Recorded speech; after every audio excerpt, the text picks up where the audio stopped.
ಇತ್ತೀಚೆಗೆ ನಿಮ್ಮಪ್ಪ ಚೂರು ಒಳ್ಳೆಯವರಾಗಿದ್ದಾರೆ. ಮೊನ್ನೆ ಅವ್ರಿಗೆ ಬೈಬಾರ್ದಾಗಿತ್ತು ಕಣ, ದುಡ್ಡು ಕದ್ರು ಅಂತ. ನೋಡಿದ್ರೆ ಭಾವನವ್ರು ಕಷ್ಟಕ್ಕಾಗಿದ್ದಾರೆ. ಹೌದಮ್ಮ. ಸದಾನಂದ ಇವತ್ ಬೆಳಗ್ಗೆ ಅವರೇ ಬಂದ್ಬಿಟ್ಟು ದಿನಸಿ ಏನಾದ್ರು ಖಾಲಿ ಆಗಿದ್ಯಾ ಅಂತ ಕೇಳಿ ಚೀಟಿಲ್ ಬರ್ಸ್ಕೊಂಡೋದ್ರು.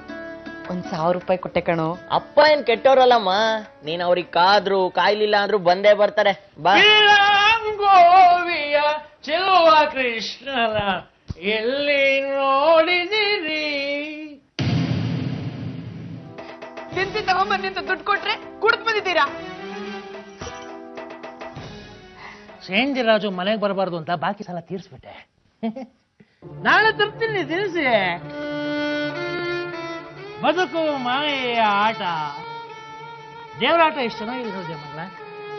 ಮೊದಲು ಶೇಂದಿ ಅಂಗಡಿ ಸಿಗುತ್ತೆ, ಆಮೇಲೆ ದಿನಸಿ ಅಂಗಡಿ. ಮೊದಲೇ ದಿನಸಿ ಅಂಗಡಿ ಸಿಕ್ಕಿದ್ರೆ ಶೇಂದಿ ಅಂಗಡಿ ಯಾರು ಹೋಗ್ತಾರೆ? ನಶೆ ಬೇಕು ಬದುಕಿಗೆ. ಇದು ಬರೀ ಬೆಳಗಲು ಅಣ್ಣ, ನಮ್ಮ ಸೋಮ ಜ್ಯೋತಿರ್ಗಮಯ. ನಾನೇನು ಹೇಳಿದೆ? ನನಗೆ ಅರ್ಥ ಆಗ್ಲಿಲ್ಲ. ಬಂದ ಬಾಗಿಲು ಮಣ್ಣು, ಬಿಡುವ ಬಾಗಿಲು ಮಣ್ಣು, ನಡುವೆ ಕಾಯುವುದು ಅಮ್ಮನ ಕಣ್ಣು. ಅಮ್ಮನೊಳಗೆ ಜೈ.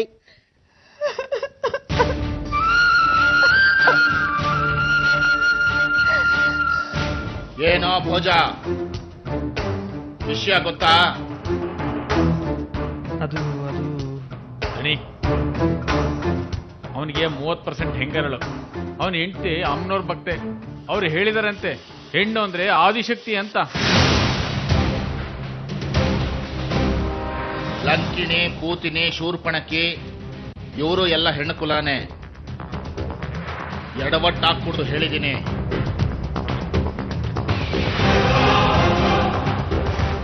ನಾಳೆ ಅಮಾವಾಸ್ಯೆ. ದೇವಿ ಮರ ಕುಯ್ಯೋ ಯಂತ್ರಕ್ಕೆ ಸಿಕ್ಕಿ ಸಾಯಲೇಬೇಕು. ಅನ್ನ ತಿಳಿ ಸಾರು ಮಾಡಿಟ್ಟಿದ್ದೀನಿ. ಅದೇ ಅಮ್ಮನವ್ರ ಧ್ಯಾನಕ್ಕಂತ ಕೂತ್ಕೋತಿಯಲ್ಲ, ಅಲ್ಲೇ ಬಲ್ಗಡೆಗಿದೆ. 2 ಗಂಟೆ ಆಗ್ತಿದಾಗ ತಿನ್ಬಿಡು, ದೇವಸ್ಥಾನದಲ್ಲಿ ಗಂಟೆ ಹೊಡಿಯತ್ತೆ. ನೀನು ಅಷ್ಟೇ. ಸರಿ ಅಮ್ಮ, ಏನಾದ್ರೂ ಬೇಕಾದ್ರೆ ಚಿಕ್ಕಮ್ಮನ ಕರಿ, ಆಯ್ತಾ? ಆಯ್ತಮ್ಮ ದೇವಿ, ತಾವ್ ಹೇಳ್ದಂಗೆ ಕೇಳ್ತೀನಿ. ಟೈಮ್ ಆಯ್ತು, ಡಿಪೋದಲ್ಲಿ ಅದೇನೋ ಪೂಜೆ ಇದೆಯಂತೆ, ಹೋಗ್ತೀನಿ. ದೇವಿ, ಏನಮ್ಮ? ಯಾವಾಗ್ಲೂ ಹೋಗ್ತೀನಿ ಅನ್ಬಾರ್ದಮ್ಮ. ತಪ್ಪಾಯ್ತು, ಹೋಗ್ ಬರ್ತೀನಮ್ಮ. ಹೋಗ್ಬಾ.